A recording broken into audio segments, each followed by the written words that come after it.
악기가 다양해도 기준이 되고 또 악기를 하나 되게 하는 아름다운 하모니를 내게 하는 감동적인 선율을 주는 그런 기준이 있듯이 인간의 기준, 삶의 기준, 믿음의 기준, 또 우리의 모든 삶의 모든 방향의 기준, 비전의 기준, 이것이 예수 그리스도다. 인간은 이렇게 살아내는 것이다. 믿음이란 이런 것이다. 인간의 행복은 이럴 때 얻는 것이다. 그리고 하나님은 이런 분이시다. 우리의 모든 공동체를, 모든 세계를 하나 되게 하는 바로 그분이 예수 그리스도세요. 그렇게 살려면 구원을 얻어야 돼요. 이 땅에 죄인으로 살도록 지음받지 않고 우리가 의인으로 하나님의 백성으로 바르게 살아야 돼요. 구원받은 백성으로 살게 하기 위해서 이 땅에 오신 분이 예수 그리스도이십니다. 그래서 그 모든 것의 기준이신 그 예수님께 우리가 튜닝하는, 우리의 삶을 맞추는 그 모든 게 기준이 예수님이세요. 참으로 인간답게, 참으로 하나님으로 이 땅에 오신 그 예수님께 이 성탄 전날 여러분이 모든 삶의 초점을 다시 예수님을 향해서 나아가는 우리 성도님들 될 수 있기를 주님의 이름으로 축복합니다. 오늘 성경은 그 예수님이 누구신가? 예수님이 왜 오셨는가?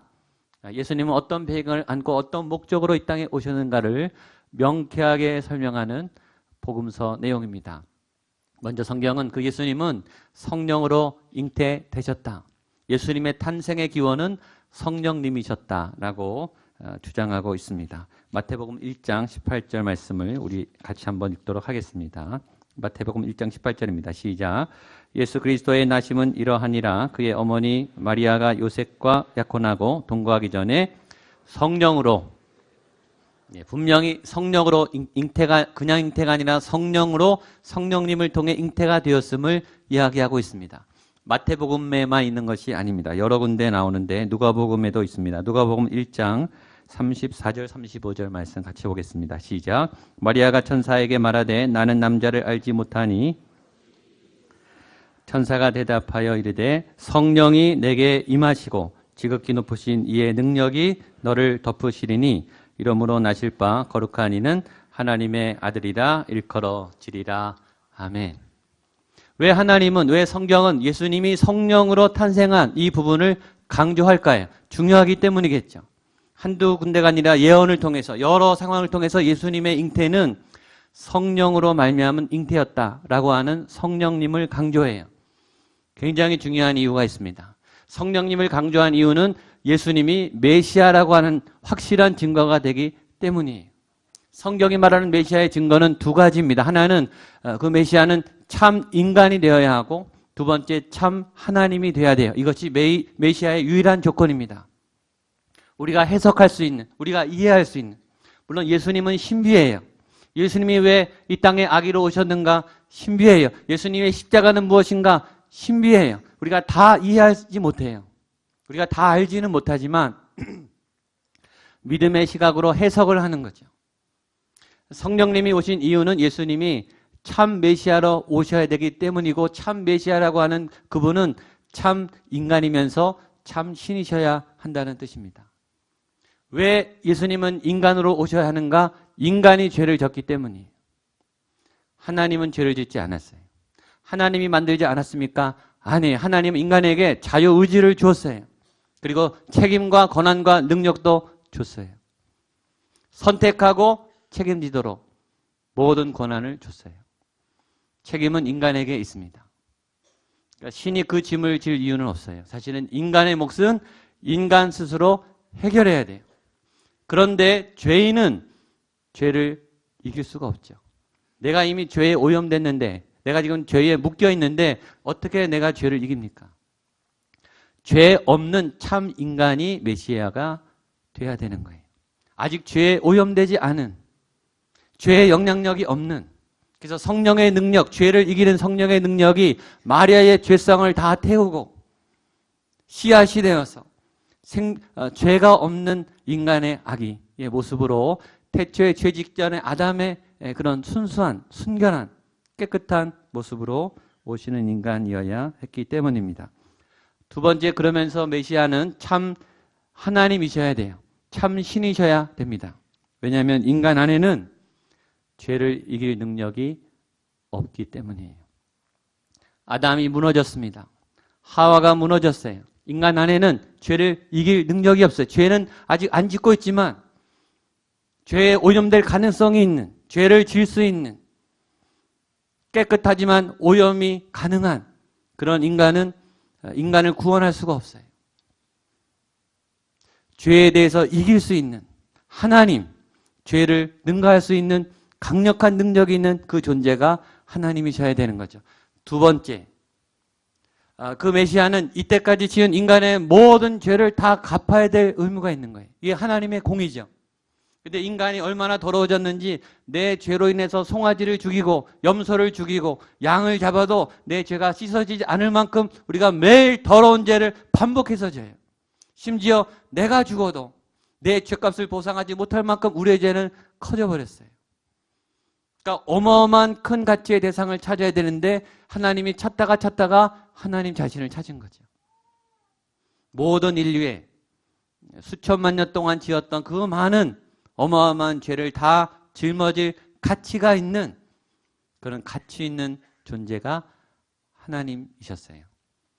그래서 성령님이 임하셔서 마리아에게 메시아가 탄생할 수 있도록 성령의 잉태에 대한 이야기를 성경이 하고 있는 것입니다. 그러므로 예수님은 참 인간이시고 참 하나님이세요. 인간이지만 죄가 없으시고 하나님의 모든 권세와 능력을 갖고 계신 참 하나님이세요. 그 참 인간이신 예수님, 참 하나님이신 예수님을 오늘 꼭 만나게 되기를 축복합니다. 두 번째 성경 그 예수님이 좋은 부모님 밑에 자랐다라고 기록하고 있습니다. 우리 19절로 20절 말씀을 보겠습니다. 시작. 그의 남편 요셉은 의로운 사람이라 그를 드러내지 아니하고 이 일을 생각할 때 주의 사자가 현몽하여 이르되 다윗의 자손 요셉아 내 아내 마리아 데려오기를 그에게 잉태된 자는 성령으로 건너뛰어서 24절 25절 보겠습니다. 시작. 요셉이 잠에서 깨어 일어나 주의 사자의 분부대로 행하여 그의 아내를 데려왔으나 아들을 낳기까지 동침하지 아니하더니 나음의 이름을 예수라 하니라. 성경은 예수님의 부모님인 요셉과 마리아를 자세히 설명합니다. 또 그분들은 굉장히 좋은 분이었음을 기록하고 있습니다. 좋은 부모님을 만나는 것은 제일 큰 축복입니다. 여러분들이 좋은 부모님이 되시기를 축복합니다.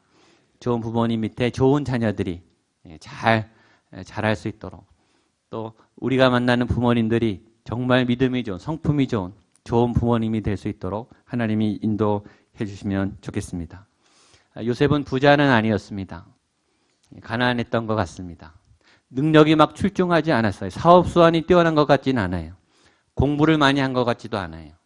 평생 평범보다 조금 가난한 목수의 일을 하면서 살았던 사람이에요. 그러나 좋은 부모였다는 거죠. 그런 것을 보면 돈이 많다고 좋은 부모는 아닙니다. 능력이 많다고 좋은 부모는 아니에요. 사회적 경쟁력이 있다고 꼭 좋은 부모가 되는 것은 아닙니다. 공부를 많이 했다고 좋은 부모가 되는 것은 아니에요.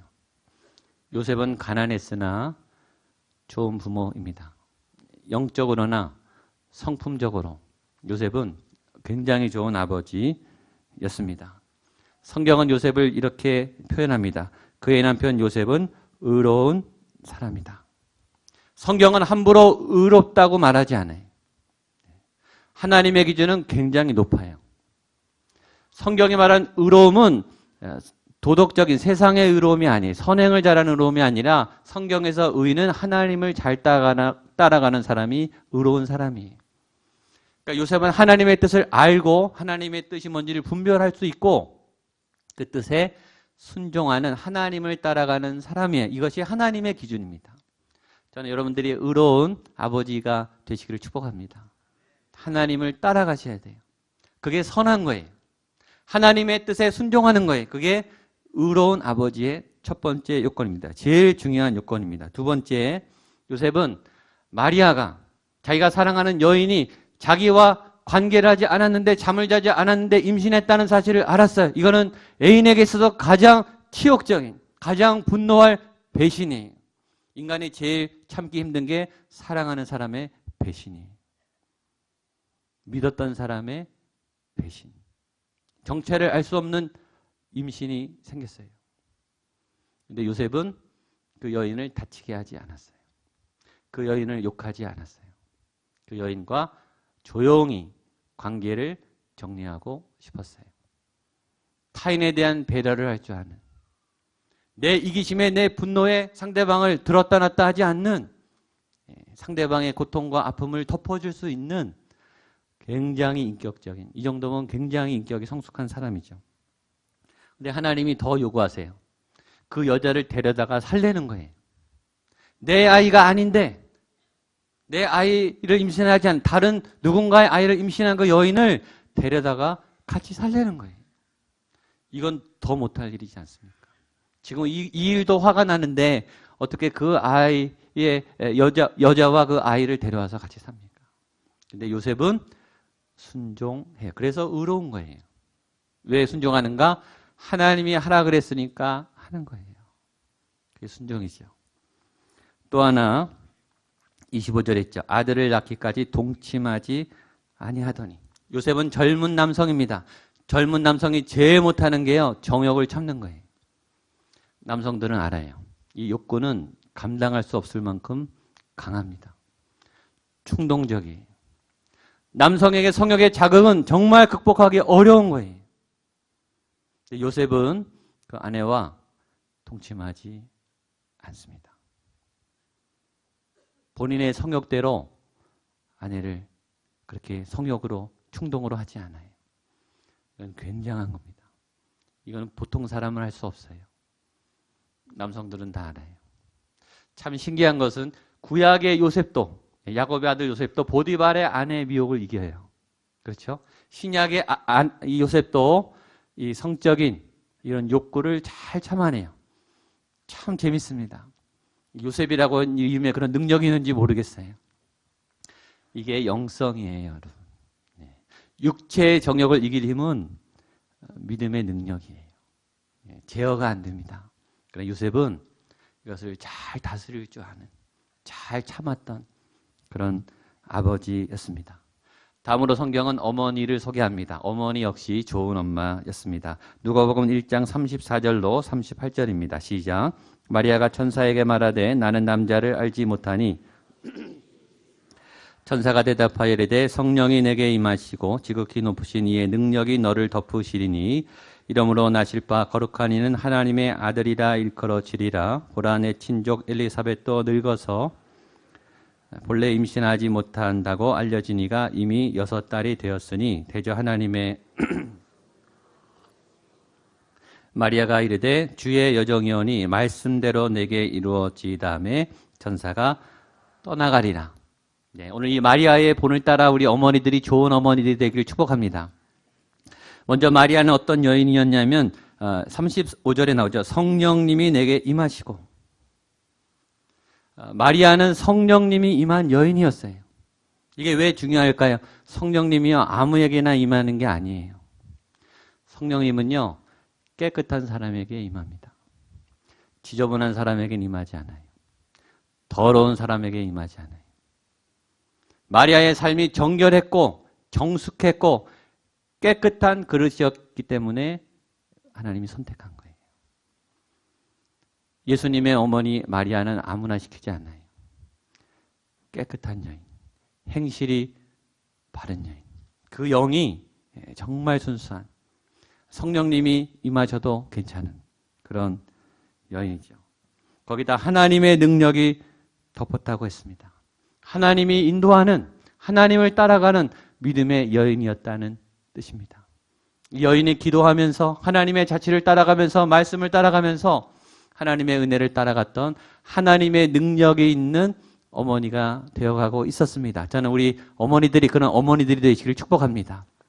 성령님이 함께하고 성령님이 임할 수 있는. 세 번째, 말씀의 여인이었습니다. 이 수태고지를 말할 때 마리아가 대답하죠. 주의 여정이오니 말씀대로 내게 이루어지이다.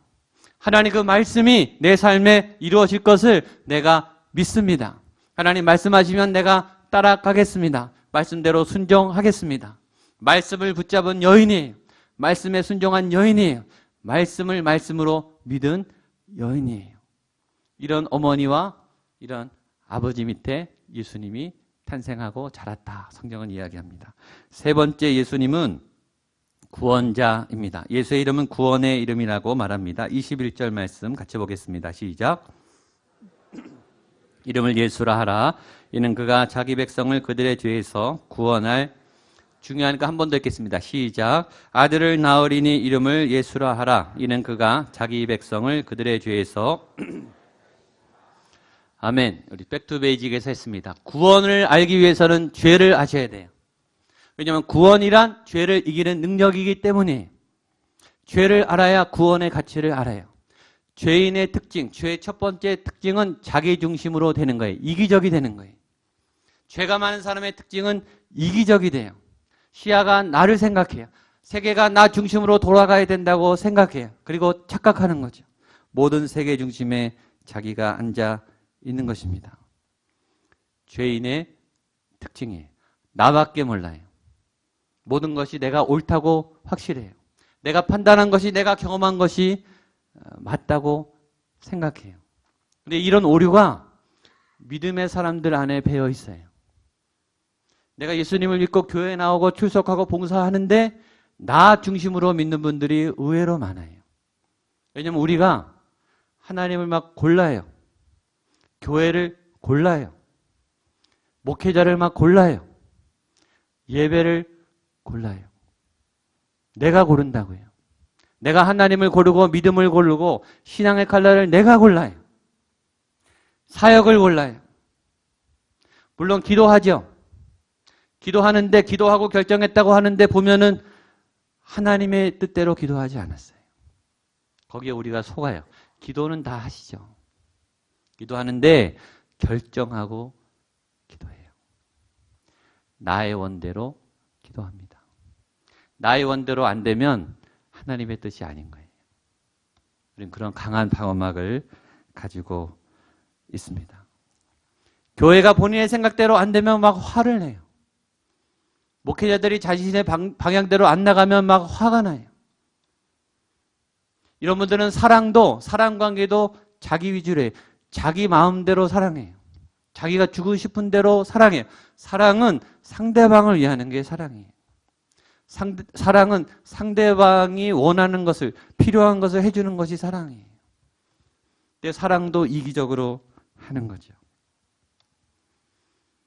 이기적인 죄성의 특징이에요. 나를 벗어나지 않은, 나를 뛰어넘지 않은 신앙은 아직 내가 죄에 묶여 있는 거예요. 성령의 능력이 나를 덮지 않은 거예요. 믿음은 갖고 있지만 이 결박이 끌어지지 않은 거예요. 그러니까 맴돌아요. 두 번째 죄인의 특징은 그래서 관계가 안 좋아요. 당연히 안 좋죠. 나밖에 모르는데 누가 좋아하겠습니까? 내가 좋을 때는 도와줘요. 좋을 때는 헌신해. 근데 내 마음에 안 들면 끊어요. 그러니까 관계가 건강하게 오래 가지 않아요. 그래서 죄의 특징은 관계를 갈라지게 해요. 여러분 화가 나면 미워지면 얼굴도 보기 싫어지죠. 네, 미우면요 얼굴도 보기 싫어요. 같이 밥 먹으면요 체해요. 뭔가 이제 관계가 벌써 갈라진 거예요. 벌써. 어색해져. 굉장히 어색해. 그전엔 친했는데 막 불편해지기 시작해요. 떨어져 있는 게 더 편해요. 그거는 이미 관계에 틈이 생겼다는 거예요. 죄의 특징입니다. 갈라지게 하죠. 세 번째 죄의 특징은 거짓을 좋아해요. 자꾸 거짓말을 합니다. 자꾸 필요 이상의 과장된 말을 해요. 말도 안 되는 소리를 자꾸 말해요. 그리고 자꾸 자기를 미화시켜요. 자꾸 자신을 합리화해요. 왜냐하면 가려야 되니까요. 과장이 많고 거짓이 많고 포장이 많고 껍데기가 강해집니다. 네 번째, 불안해요. 염려가 많아요. 그리고 두려움이 많아요. 겁이 굉장히 많습니다. 겉으로는 강한 척해요. 그러나 겁이 굉장히 많아요. 이것이 죄의 증상들이에요. 나열하면 뭐 끝이 없겠죠. 근데 이 문제가요, 공부로 풀리지가 않아요. 이걸 풀어주는 학원은 없어요. 이건 능력과 다른 문제예요. 노력과 다른 문제예요. 여러분, 화가 안 풀어지는데 어떻게 풀립니까? 화는요, 무슨 수를 써도 안 풀려요. 화는요, 풀려야 풀립니다. 억울함은요, 풀려야 풀려요. 미워하는 게요, 풀어질 때 풀어지는데 왜 풀어지는지 자기도 몰라요. 죄는요, 예수님만 풀 수 있어요. 그래서 예수님의 이름이 구원의 이름인 거예요. 자신의 죄에 묶여 있어서 해결하지 못할 때는 예수님의 이름을 부르세요. 믿음으로 부르세요. 저는 그 결박이 풀어질 줄로 믿습니다. 그 경험을 해야 그게 복음인 거예요. 내가 지금 자유하게 돼봐야, 내 상처가 치료돼 봐야, 내가 이 모든 짐으로부터 벗어나 봐야, 아, 예수님이 나의 구원자십니다. 예수님 살아계십니다. 이 고백이 나오는 거예요. 그러면요, 전도를 안 할 수 없는 거예요. 내가 살아난 거예요. 그게 구원이에요. 한번 천국 간 거, 티켓 따놓은 게 구원이 아니라 매일매일 내가 죄를 이기는, 내 혈기를 이기는, 내 고집을 꺾는, 나의 욕망을, 오늘 요셉처럼 성적 충동을 제어하는 그 제어의 능력이 내 안에 예수님이 살아계시다는 능력이에요. 예수를 믿는데 내가 죄를 이기지 못한다면 내 안에 믿음은 없는 거예요. 내 안에 구원이 지금 잃어버려진 거예요. 예수는 구원의 이름입니다.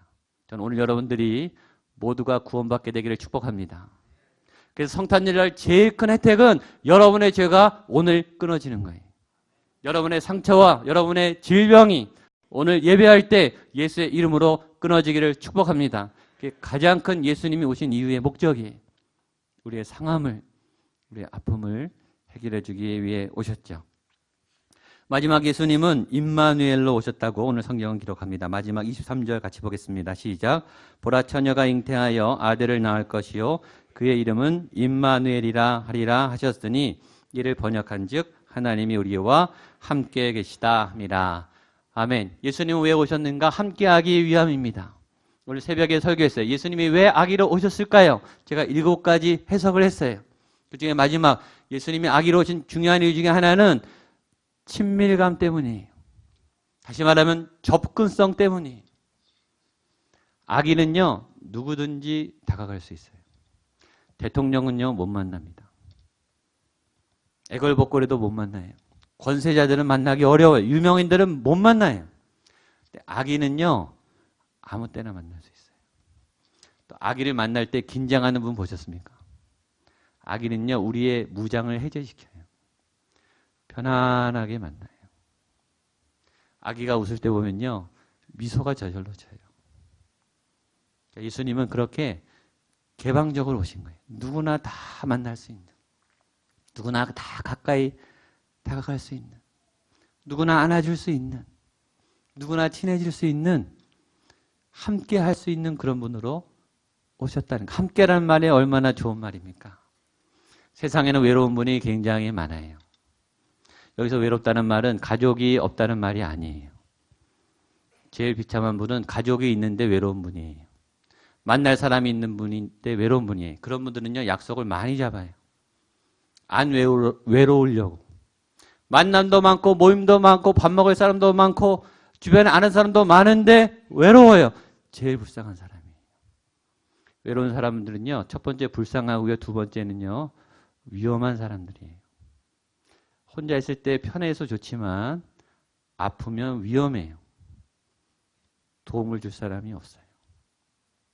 혼자 있는 것처럼 위험한 게 없습니다. 그래서 우리는 누군가가 있어야 되는 거예요. 좋은 누군가가. 예수님은 임마누엘.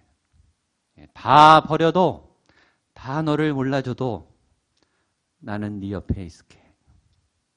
나는 네 짐을 같이 져줄게. 내가 너와 끝까지 함께 할게. 좋은 분 옆에 있게 되기를 축복합니다.